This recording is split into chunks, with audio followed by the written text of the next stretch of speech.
With COVID-19 restrictions, it can be difficult to find ways to volunteer and serve the community. For members of organizations like National Honor Society and Interact Club, this can be especially frustrating. Luckily, many places have found new ways to volunteer virtually.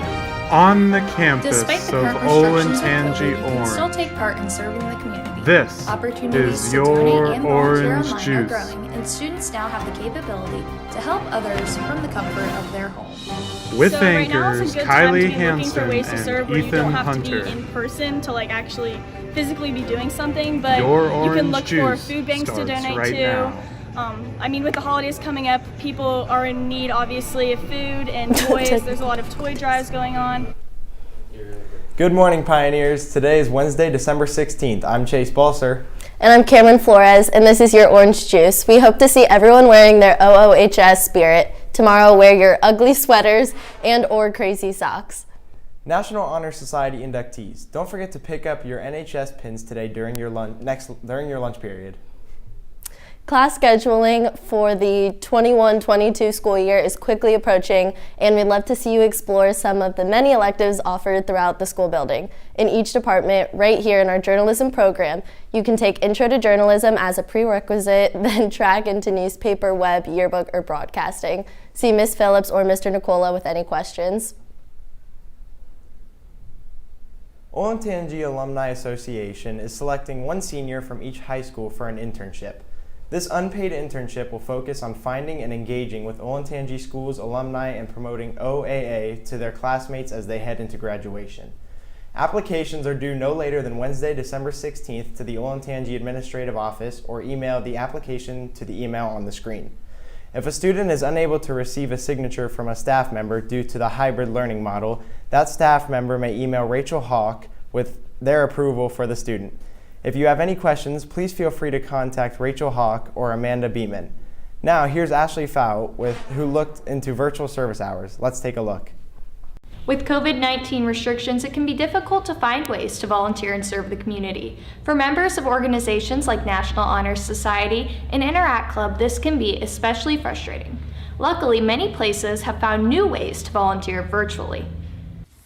Despite the current restrictions with COVID, you can still take part in serving the community. Opportunities to donate and volunteer online are growing, and students now have the capability to help others from the comfort of their home. So right now is a good time to be looking for ways to serve where you don't have to be in person to actually physically be doing something, but you can look for food banks to donate to. With the holidays coming up, people are in need obviously of food and toys. There's a lot of toy drives going on. If you're involved in any sort of church or religious group, a lot of times they do service projects through those groups, so those would be good people to go to for opportunities. And just in general, things where you can donate money or items.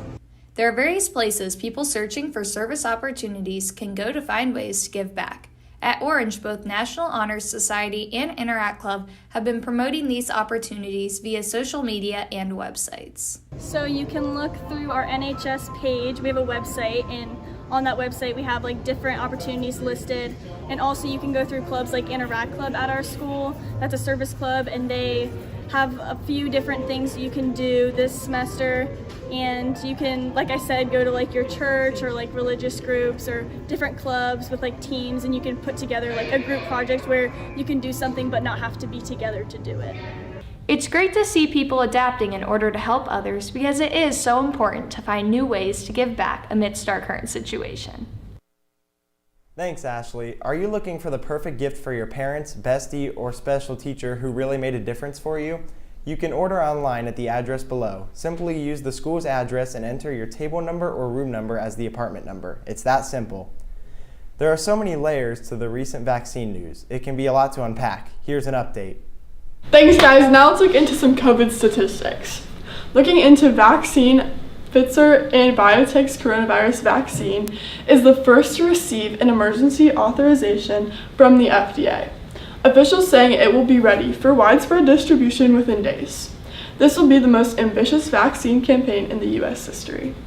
Ohio has received its first batch of nearly 98,000 vaccines being distributed out to phase 1A, reaching out to healthcare workers, EMS responders, and residents and staff in close contact living facilities. The vaccine won't be available until later into next year. However, officials are only recommending the vaccine for those 16 and up at the time. With the spikes and weeks of rising cases, Governor DeWine has extended the curfew from 10 p.m. to 5 a.m. until January 2nd of next year.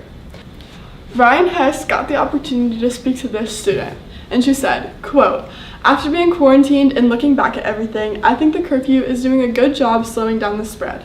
Less people going out, but I think that it only needs to have an effect on retail bars and restaurants," end quote. DeWine is also asking Ohioans to partake in what is called the Stay Safe Ohio Protocol.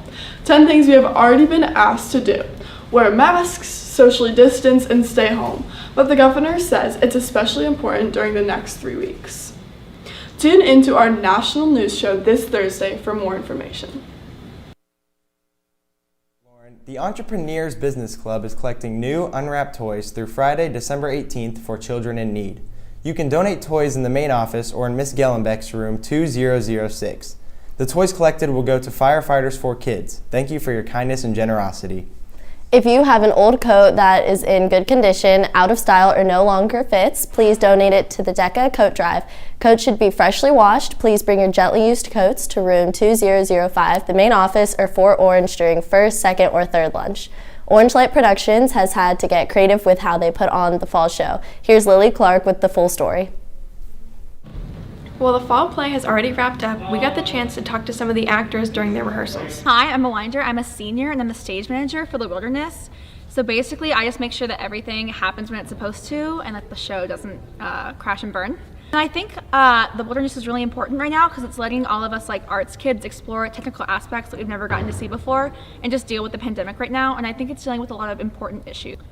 Directing wise, I feel like they're trying to give you actors a lot of freedom, which I admire because I think it's important to learn what feels right in this moment. What's really great about it is that we're all allowed to go in our own direction, and so a lot of it is like figuring out who our character is, delving into like mental illnesses on our own and like figuring out these things.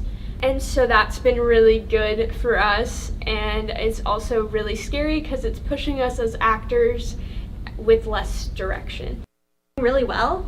I mean, we have all our lines down, we're kind of getting to the small stuff, and we still have a couple weeks, so I think it's gonna come together pretty good. I think tech is going pretty well. We don't have a ton of people on it this year. For who's on there, they're definitely working hard. I heard the show was great. Congratulations, you guys. Back to the news desk. Thanks, Lily. That's all we have for you today, Pioneers. Remember to check out WPLP The Pulp on Mixlr and add us on Snapchat for behind the scenes and more at OOHS_juice. For The Juice, I'm Chase Balser. And I'm Cameron Flores. Remember to stay juicy and please stand for your pledge. I pledge allegiance to the flag of the United States of America and to the republic for which it stands, one nation, under God, indivisible, with liberty and justice for all.